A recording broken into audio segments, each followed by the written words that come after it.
there, and then just open it up and have a discussion or answer your questions or anything that you have a burning desire to ask. You mentioned contacting HR. Is that the best way to get a position? Just in the four areas you discussed, jobs and policy, positions with departments, etc. Is that the best way, or I know there are certain positions where you just have to go online. There's a list of jobs and you apply that way, and I was just assuming that that's not that effective because everyone's doing that. I guess I would take a multi-pronged approach. Like if you really want to get into government, I would hit them all. So I would apply. If anything looks interesting, even if it's quasi-interesting, I'd still apply just so they recognize your name. But I would still call the HR department to say, look, you know, I understand I'm applying for the jobs that are posted online, but I just would like to know if there's something else that I could do or someone else I could talk to, and you know, could you look at my resume and just give me a little bit of an idea of what I can fit. what I have, what I need, what I might be good for. But still the most effective thing is to have some contacts. And the way to do that is to get involved in some community work where there's some government people on them. So, you know, economic development agencies, boards of trade, the United Way, the government of New Brunswick, the United Way is their charity of choice from a government perspective. So they're involved in a lot of United Way activities. So I know that sounds mercenary, but It sounds a bit Do what odd, you like do. you see somebody working with, hey, I'm here, I look at my CV, I can work for you, I can work for you, I'm seeking a job in the government. It seems a bit odd. It seems well, like, it's about relationship building. I mean, you wouldn't meet somebody, you know, I mean, at an people- event and say, oh, you know, you work for government, would you mind looking at my resume? But I mean, you do build relationships. And I would say in the run of a week, I probably get 4 or 5 emails that say, you know, could you take a look at, are there any opportunities in government? And, you know, typically in our department, because we're small, we don't have a lot, and I'll say no. But in some instances, if they look like a promising resume, I might flip them to our HR department and say, this is somebody that looks kind of interesting from a project that I heard about. And so if you have contacts like that in government, that's very useful. But I mean, it's not I'm sure, I mean, I wouldn't, and I'm sure most of you wouldn't take it well if the first contact you have with somebody, they kind of shove a resume in your face. But I mean, getting involved in things and developing relationships is helpful. because I feel sometimes if you come and talk to some people, it's kind of prostitution. I'm prostituting myself it's not just selling, it's like prostitution. Come on, I want to work for the government. It's hard to get the steps. I know your baggage, what you have studied, what you can do, what you can afford to do. But if you're having a conversation with somebody about what you studied and what you're interested in, the one thing I will say to you about a job in government, and I think this is probably important for you, is that you need to know what it is you want to do, right?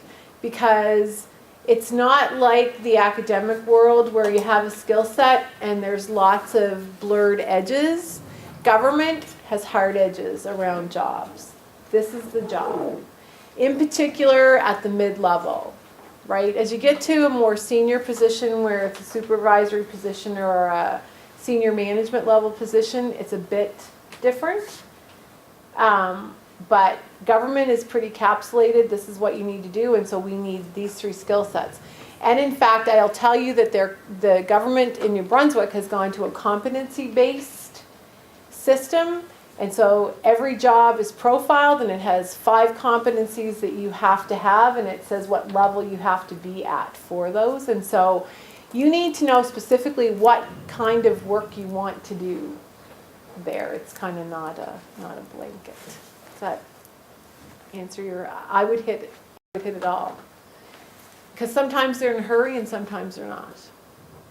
Is there a danger to appear too academic when you're doing some maybe networking with ADMs or directors and departments, and when you're talking mostly about your dissertation or about publications you have? Not as long as you make it relevant, because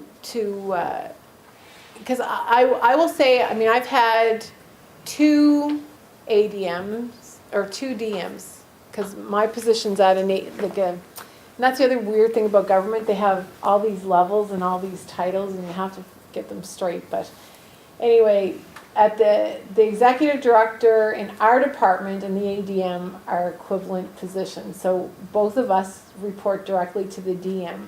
In other departments, there are 3 or 4 ADMs, and then there are executive directors. So you have to, and I will tell you, people in government count the ceiling tiles. So size of office matters a lot. So you'll be able to tell how senior the person is you're talking to by the size and the placement of their office.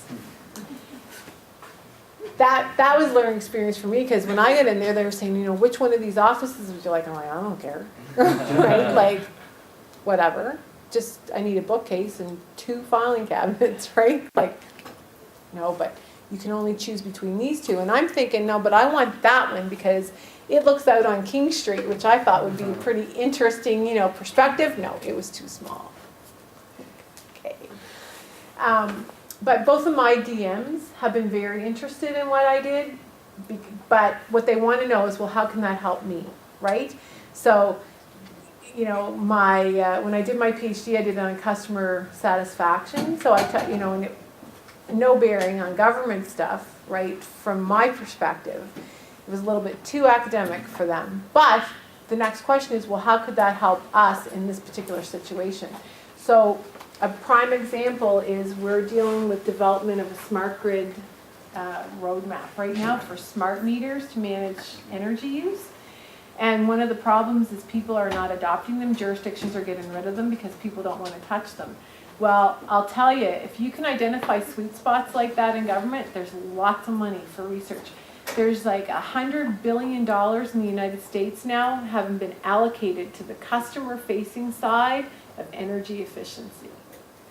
So if you can say to them, well, I understand how to look at customer satisfaction and how customers will derive satisfaction of their electricity usage, they're all about it. You just have to make it relevant to them.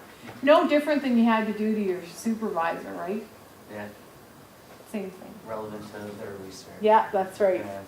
I think from an academic perspective, we're much better suited to be able to do that, right? Create that positioning of it. Okay, just there and then here. With government downsizing currently, does that also mean there's fewer internship possibilities, particularly summer internship possibilities? I'm going to say it depends. I know everybody hates that answer.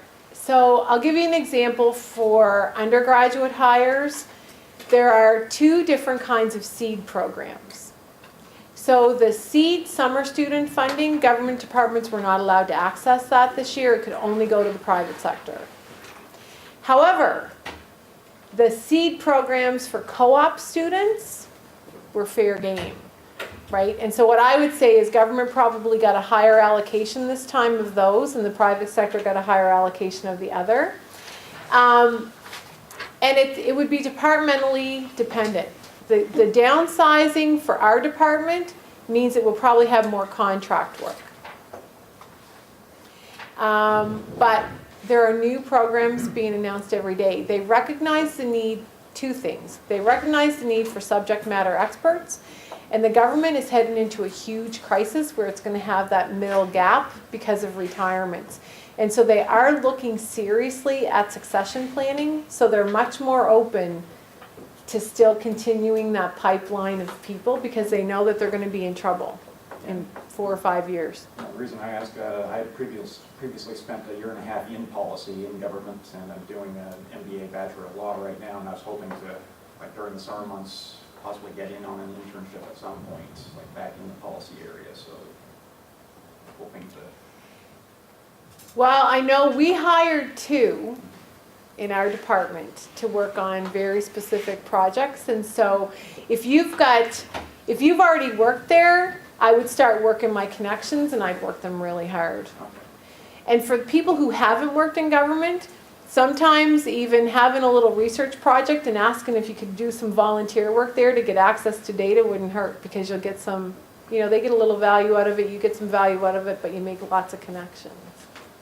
Yeah, I was just wondering if you could speak at all about the type of CV or resume. I've heard that government kind of requires, there's sort of a specific formula when you hand in your resume that maybe uses certain keywords or use the word competencies, and just Yeah. it's kind of different lingo then. Well, they do use competence, so it is competency based. So if they see those words in your resume, so they're still on the Hayes evaluation system. So you can, there are books on that. But you'll see the words will be in the job descriptions, because the competencies will be listed on the job ad. Okay, they will be listed there. And so make sure when you look at the job ad that you pay particular attention to the position profile when you write your cover letter. But I will tell you that I'll tell you what happens in our department. We don't care what the resume looks like necessarily. But we had, I think it was 2 years ago, we hired 3 people into, what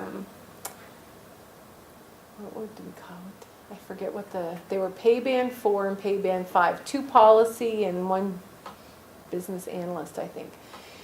And I forget how many hundreds of applications we had, but our first screening was on typos. And I'm sure we lost a lot of good candidates because of it. But when you have the volumes that we do have for government positions, that's one of the first things that happens.